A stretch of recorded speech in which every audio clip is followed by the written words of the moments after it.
I'm here with Pat Gillum Sams, founder and president of the Sister Covenant. The Welcome. Sister Covenant with an H. With Hey, an H. How you Charles. doing? I am well. How are you? And thank you for having me. Yeah, thank you for being here. And so I want to know about this. I've been knowing you a long time, and people around the community know that all the great work you do, various organizations.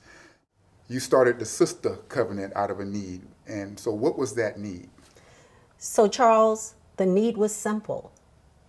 It was the intersection of a global pandemic colliding with social unrest, unprecedented for our lifetime, and an election cycle that I knew would get worse before it would get better. As the mother of two young African American males, both college age at the time, I literally wanted to put them both in a closet for the next 2 years as a mother. Coupling that with Zoom calls after Zoom calls and seeing beautiful women in a picture and not knowing what was behind that picture. Mm-hmm. Blessed, as you mentioned, many organizations, a large village. I could pick up a phone and call any number of dear friends. One day I was getting a mammography, and at that moment in time, being alone, I thought, wow, how many women are in this place and how many women are hurting and they have no one to call. And that's the concept of the Sister Covenant. It's a covenant, it's a promise.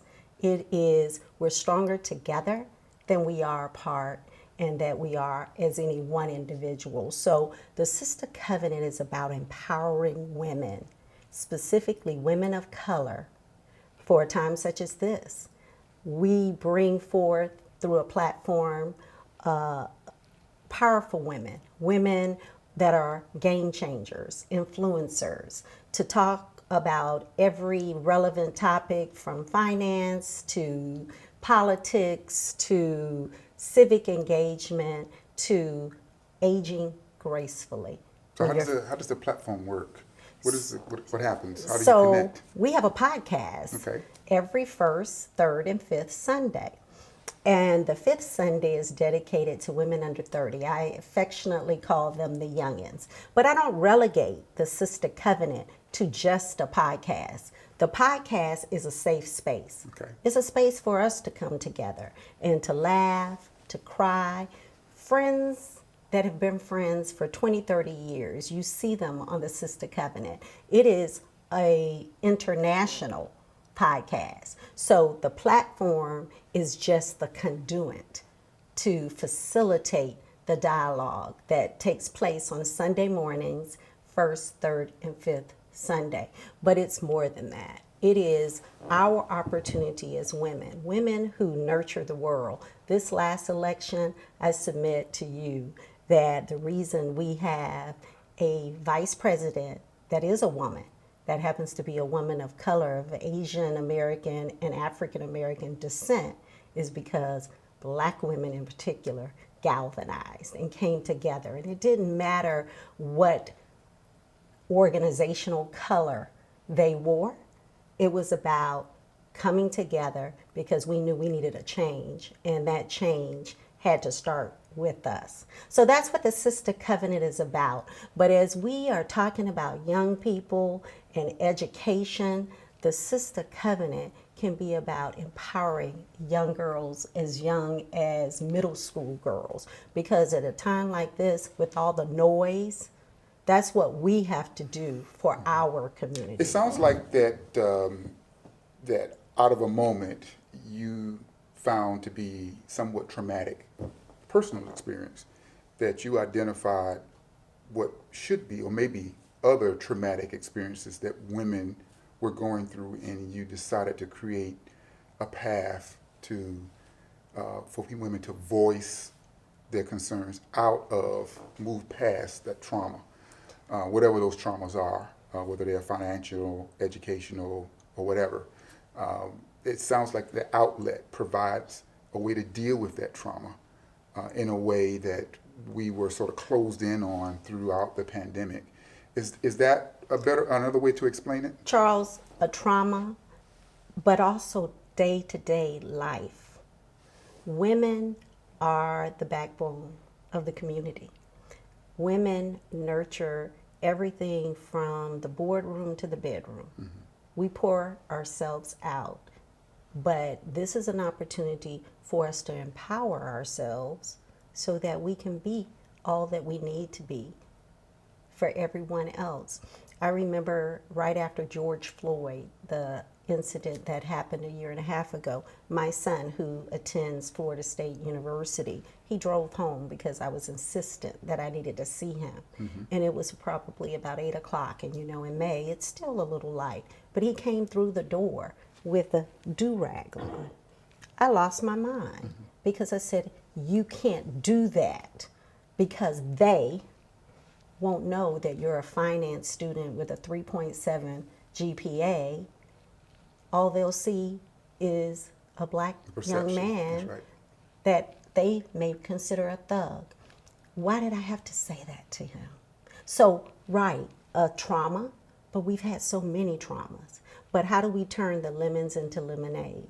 And how do we do that together for ourselves so that we can empower ourselves and not live in fear? So you speaking of empowerment. You said that a couple of times. It sounds like you're working towards moving the conversation beyond where you are in the podcast. What does that look like? I mean, what do you see in terms of empowerment beyond the conversation?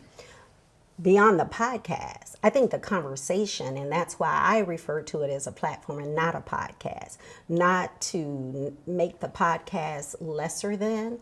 The podcast is the medium or the platform we're using at this current time. The conversation extends into kitchen tables all across the country, and as I said, international. The conversation extends into the boardroom, such as Brown Girls in the boardroom. I've had Melissa Fulmore Hardwick on the Sister Covenant. It extends to conferences to empower women. I have a vision of having this platform go on the road wherever there are powerful women. And let me be clear, a powerful woman does not come necessarily with a title and a position and a paycheck. A powerful woman is that woman that's doing the work in her community. So if you listen, you'll hear the stories and you'll see the work.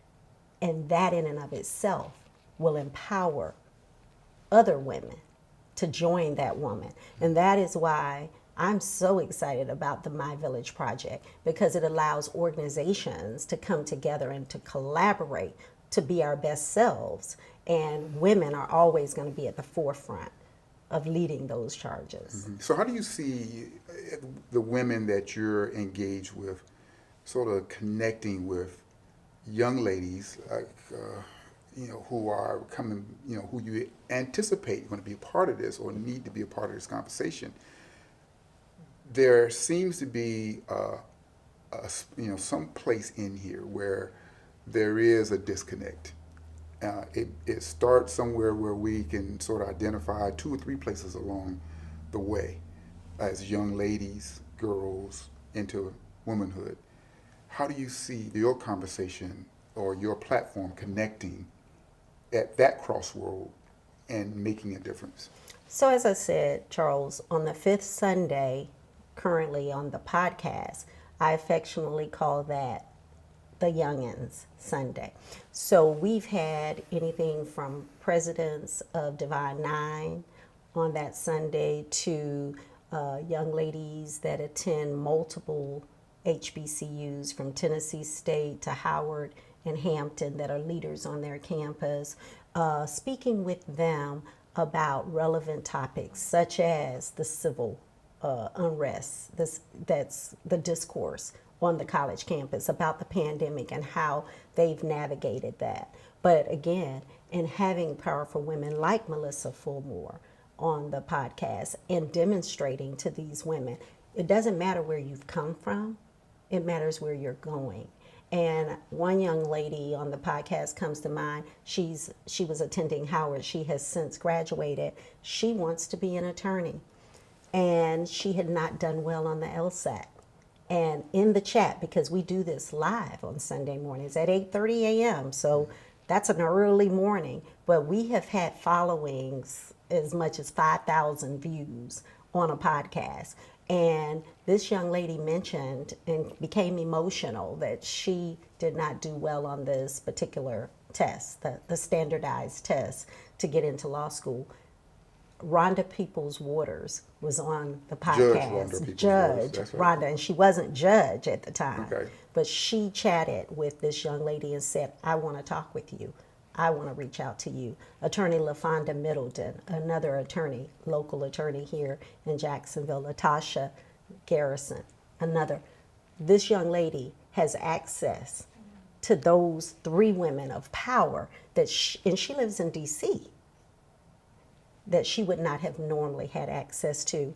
Dr. Glenda Glover, the basilisk of AKA, was one of my guests early on. She connected as well with this young lady because she was on the same podcast. So again, this platform is more than a podcast because it is connecting women, young women, 21-year-old, with women of power and prominence, but it's more than their title, it's their time and their modeling of behavior. Okay. So what are you doing right now, the Sister Covenant, right now in Jacksonville that the community needs to know about, or you like to have them support you in your work? Well, what I would like to say is listen, share it, invite your significant other, the male, to listen. I have a lot of men who listen to the Sister Covenant. They usually pull me aside and say, I listen. Ronnie King is one of those listeners. But it's empowering because it's about substantive issues that matter. A couple of weeks ago, I had Dr. Green, Diana Green, superintendent of the Duval County Public Schools. And it was about telling her story, about telling where she came from and her journey. Some young woman, some 18-year-old or 20-year-old or 30-year-old needed to hear her journey and how it hadn't always been perfect, but how she has come to this community and really transformed it. That is the story. We've had Val Demings, Congresswoman Val Demings, on the podcast. Many people don't know she's from Jacksonville. She's from this community, and she will tell the story that she grew up in a 2-bedroom home. So those are stories that are empowering. So what the Sister Covenant is doing today is, again, bringing these kinds of relevant topics to our community and beyond Jacksonville. But what we want to do in the future is the sky's the limit, because these kinds of issues, as they affect our young people, especially young girls, self-esteem, bullying, some of the bad behaviors that they accept because of self-esteem and not understanding that you're enough. Those are the conversations that I want to have with our young women in particular, the mentoring and all of the things that we do in our various organizations. That's why it was important to me. The very first podcast on November 1st, I hosted the president of Delta Sigma Theta, national president, as well as the national president of NCNW, as well as the national president of the Lynx, and Jack and Jill, because I thought it important that women of all ages see that caliber of womanhood and finer womanhood. But again, not about the titles, it's about the work. It's about the work. Okay. Well, we're looking for great things as this effort grows. Thank you. From the Sister Covenant. So, Pat, Gillum, Sam, thank you for joining us, and we appreciate your time. Thank you, Charles.